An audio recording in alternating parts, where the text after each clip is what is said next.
किसी गांव में एक बूढ़ी माँ रहती थी, उसके 5 बेटे थे। कितने बेटे थे? बहुत ध्यान से सुनना, आज की कथा काम आएगी तुम्हें जिंदगी भर। 5 बेटे थे, 5 बेटे एक से एक, कोई बहुत बलवान, कोई बहुत बुद्धिमान, एकदम जिम जाते थे, तगड़े हट्टे कट्टे। बहुएं चाहती थी कि कब माताजी मरबे, कब हम लोगों का बंटवारा होवे, कब आनंद होवे। और प्रायः आजकल की कुछ बहुएं यही चाहती हैं, बंटवारा हो जाए, हमारे काम आ जाए, संपत्ति हमें मिल जाए, फिर हम अपनी जिंदगी अपने अनुसार जिएंगे। ये हमारे साथ रहते हैं तो हम बढ़ नहीं पा रहे। तो बहुएं तो चाहती थी कि कब ये मरे। एक दिन सासू माँ ने सुबह सुबह सभी बहुओं को बुलाया, इधर आओ। हाँ माँ, सुनो, मैं तुम्हें कुछ देना चाहती हूँ। अब तो बहुएं बड़ी खुश हो गई, बच्चे सब आ गए, वो भी खुश हो गए कि माताजी आज हम लोगों का बंटवारा कर रही है, आज हम लोगों को संपत्ति बांट रही। अब तो बढ़िया रहा, अब तो ठीक रहा। अब कब ये बंटवारा करवे, कब हमें क्या मिलेगा, अब तो बहुओं के दिमाग में चलने लगा, हम तो ये लेंगे, ये बढ़िया, ये वाला मकान हम ले लेंगे, ये बहुत अच्छा है। सब बहुओं के दिमाग में चलने लगा। तो बूढ़ी माँ ने, बहुओं ने निवेदन किया सासू माँ से, माँ आपने बुलाया, सबको कुछ देना चाहती, बताओ बताओ बताओ क्या देना चाहती। माँ ने कहा रुको तो, 5 बेटों को आने दो।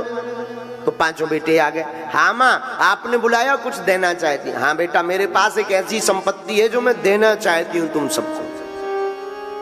बेटों को लगा कि, बहुओं को लगा कोई संपत्ति छुपा रखी है, और भी सोना चांदी गाड़ रखा है, ये बहुत कंटाल है, बहुत कंजूस है ना, बहुत ज्यादा कंजूस। हमेशा बहुओं को यही लगता हमारी सास बहुत खतरनाक है, बहुत खतरनाक, सबको लगता है, ज्यादातर बहुओं को ऐसे ही लगता।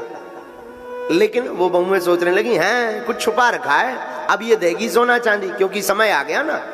तो बूढ़ी माँ कहने लगी, बेटा हमें लग रहा है हमें अब ज्यादा दिन नहीं जीना, कुछ दिन ही रह गए। बहुएं तो मनी मन सोचने लगी, बाद में जाना, पहले बताओ है क्या जाना। तो तय जाना माँ जी, लेकिन जल्दी बताओ, जल्दी जल्दी जल्दी। तो बहुओं को तो अब बहुत ज्यादा बेचैनी बढ़ गई। लेकिन सासू माँ ने ना कोई संपत्ति नहीं दी, 5 लकड़ियों का एक गट्ठा रखा था। तो 5 बेटों से कहा कि एक काम करो, ये जो लकड़ियों का गट्ठा है, जो बड़ा वाला बेटा था, तू बहुत बलवान है, दिखने में बहुत बलवान है, हष्ट पुष्ट है, जरा ये गट्ठा को तोड़ के बता। तो वो गया, उसको बल का बहुत घमंड था, कोशिश करता हूं माँ जी टूट तो जाना चाहिए। और उसने तोड़ा, कहां टूटने वाला, पसीना आ गया, नहीं तोड़ पाया। माँ जी ने एक एक करके अपने 5 बेटों से कहा तोड़ो सब, कोई नहीं तोड़ पाया, नहीं तोड़ पाए। अब रस्सी खोलो, रस्सी को खोला, 5 लकड़ियां बाहर निकाली। माँ जी ने बहुओं से कहा एक एक लकड़ी निकालो, 5 हमारे 5 बेटों को दे दो। बहुओं ने एक एक लकड़ी अपने अपने पति को दे दी। अब बेटा एक काम करो, इनको तोड़ के बताओ। 5 बेटों ने एक झटाक करके पटाख से तोड़ दिया, 1 मिनट नहीं लगा, तोड़ करके लो माँ जी अब बताओ वो सोना कहाँ है, वो संपत्ति कहाँ है। माता जी ने कहा यही संपत्ति है। बहुएं चौंक गई, ये लकड़ियां क्या संपत्ति है, ये कौन सा धन है, ये क्या उल्टी बात बोल रही हो माँ जी। तब बूढ़ी माँ ने कहा बेटा सुनो, 5 लकड़ियों का एक गट्ठा 2-2 लोग साथ में लगे रहे, तोड़ नहीं पाए। बुद्धिमान भी लगा रहा, बलवान भी लगा रहा, जिम में जाने वाला भी लगा रहा, पर कोई नहीं तोड़ पाया। लेकिन उनको जब अलग अलग कर दिया तो सबसे छोटे वाला बालक जो बहुत छोटा है, बहुत कमजोर है, उसने भी तोड़ दिया। यही जीवन का सार है। अगर एकता में रहोगे तो तुम्हें कोई मिटा नहीं पाएगा, अलग अलग रहोगे तो तुम्हें सब बर्बाद कर देंगे।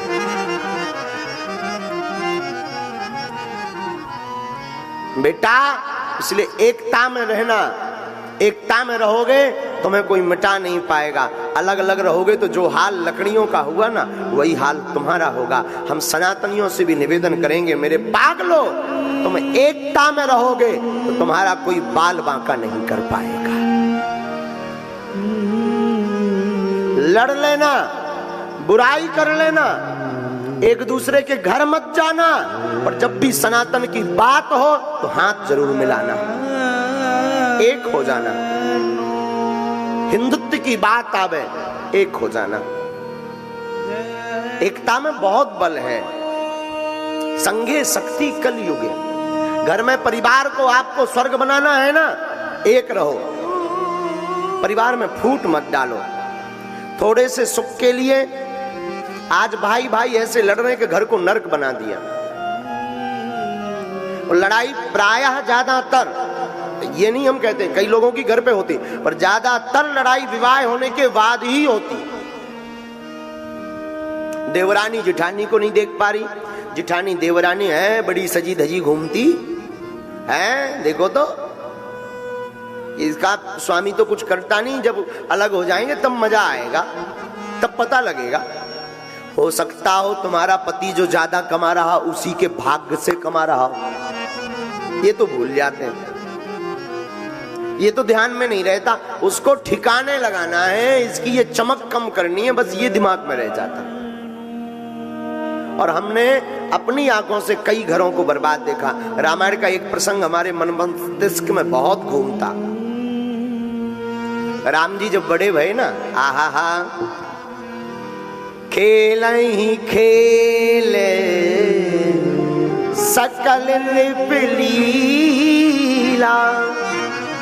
भगवान जब थोड़ा सा बड़े भये, भगवान खेलने लगे तो चारों भाई भरत, शत्रुघ्न, लक्ष्मण और भगवान राम, चारों भाई खेलते। तो एक दिन भगवान कंदुक लीला करते। कंदुक लीला का मतलब फुटबॉल खेलते, फुटबॉल। तो अब फुटबॉल खेलना है तो दो पार्टी चाहिए, तभी तो खेल में मजा आएगा। तो भगवान ने लक्ष्मण जी को कहा कि तुम हमारी विपक्ष की पार्टी में हो जाओ। लक्ष्मण जी बोले कुछ भी हो जाए, हम आपके विरोध में नहीं जाएंगे, हम तो आपके बगल में खड़े। लेकिन भरत जी से राम जी ने कहा भी नहीं। भरत जी राम जी की भौं को देखकर पहले ही शत्रुघ्न जी का हाथ पकड़ के राम जी के सामने खड़े हो गए और विपक्ष में खड़े हो गए। वो कान भरने वाले लोग बहुत खतरनाक होते हैं। कान भरने वाले राम जी के कान में आकर के बोले, देखो देखो देखो देखो, भरत तुमसे जलते हैं, जीतना चाह रहे इसलिए तो विरोध में खड़े हो गए। राम जी बोले, ये बात हमसे मत पूछो, भरत जी से पूछो। जो कान का कच्चा होता वो इतने में बहक जाता। लेकिन वो व्यक्ति भरत जी के पास गया, अच्छा भैया देखो तो राम जी तुमसे कितना विरोध मानते, तुम्हारे पक्ष में नहीं लिया, लक्ष्मण जी को ले लिया। कान भरने वाले तो ऐसी बात बोलते ना, दोनों तरफ मीठी मीठी, तुम्हें पक्ष में नहीं लिया। लक्ष्मण जी को बहुत प्रेम करते, तुमको नीचा दिखाना चाहते इसलिए तुम्हें विरोध में खड़ा कर दिया। भरत जी बोले, नहीं, हमें इससे कोई फर्क नहीं पड़ता कि हम राम जी के पक्ष में हैं या विपक्ष में हैं। हमें मतलब सिर्फ ऐसा है, चाहे हम पक्ष में रहें या विपक्ष में रहें, राम जी का खेल पूर्ण होना चाहिए। हमें राम जी के खेल से मतलब है, पक्ष या विपक्ष से मतलब नहीं है। जो कान भरने वाला था उसकी आंखों में आंसू आ गए। लेकिन वो कहाँ मानने वाले, ये जो कनफुका लोग होते हैं ना, ये मानते नहीं है जब तक दरार ना डाल दे।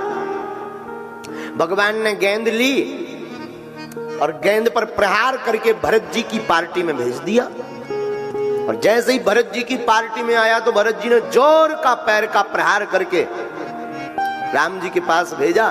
तो राम जी ने उसे छाती से लगा लिया गेंद को। तो किसी ने राम जी से कहा, देखो भरत जीतना चाहते हैं, आपने तो एकदम स्लो में गेंद फेंकी, उन्होंने कितना जोर से मारी। भगवान फिर बोले, ये हमसे मत पूछो, भरत जी से पूछो। अच्छा भैया, आपने इतनी जोर से क्यों मारी, क्या राम जी से आप जीतना चाहते हैं? भरत जी बोले, नहीं, हम जीतने के लिए इतनी जोर से हमने अपने पैर का प्रहार गेंद पर नहीं किया। हमने गेंद को अभाग्नि कहा कि तू बड़ी अभाग्नि है। जिन चरणों को पाने के लिए बड़े बड़े देवता तरसते हैं, ऋषि मुनि तपस्या करते, तू राम के चरणों को छोड़कर मेरे पास आ गई। जा भाग उन्हीं के चरणों में, वही कल्याण होगा। यहां तेरा कल्याण नहीं होना है, जा भाग चरणों में। और राम जी से किसी ने पूछा कि आपने इसे हाथ में क्यों ले लिया, आपको भी चरण का प्रहार करना चाहिए डबल ताकत से। राम जी बोले नहीं, भरत जैसा संत कोई अगर चरण का प्रहार करके किसी को हमारे पास भेजे, हम उसको ठुकराते नहीं है, उसको हृदय से लगा लेते हैं। ये है भ्रातृत्व प्रेम, ये है भाई भाई का प्रेम। और एक भाई अगर कलयुगी हम में से तुम में से कोई होता तो इतने में ही कान खड़े हो जाते हैं, इन्होंने जोरते मारी, ये छोटा वाला भाई हमसे जीतना चाहता, ठटरी के बरे। चाहे छोटा जीते या बड़ा जीते, विजय तो एक ही पिता के पुत्रों की होनी है। मेरे पागलों, घर घर का विवाद बंद करो, एकजुट हो जाओ, दुनिया तुम्हारे सामने नतमस्तक हो जाएगी। सब तुम्हारे सामने जी हजूरी करेंगे, सब तुम्हारे सामने नतमस्तक होंगे। चाहे समाज की बात हो या हिंदुओं की बात हो, अगर हिंदू भी पूरे भारत वर्ष का एक हो जाए ना, पूरी दुनिया नतमस्तक हो जाएगी।